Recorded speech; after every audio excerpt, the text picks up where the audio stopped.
সকাল বিকেলে চায়ের সাথে পাউরুটি খেতে মন চাইলে এইভাবে মাত্র 10 মিনিটে জলের ভাপে বানিয়ে নিন দুর্দান্ত স্বাদের পাউরুটি। খেতেও দারুণ লাগবে আর দেখতে তো একদম সাদা ধবধবে হবে।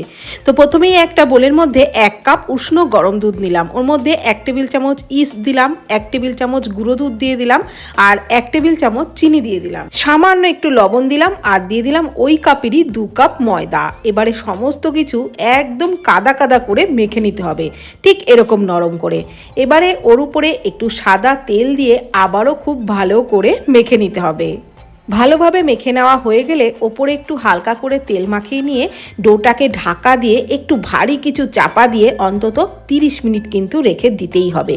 তো আমিও 30 মিনিট ঢাকা দিয়ে রেখেছিলাম। দেখুন ডোটা ফুলে একদম ডবলেরও বেশি কিন্তু হয়ে গেছে। তো একত্র করে নিয়ে আবারও একটু মেখে নিতে হবে আর তারপর ছোট ছোট করে লেচিগুলো কেটে নিতে হবে। তো আমার এখানে 5টা লেচি হয়েছিল।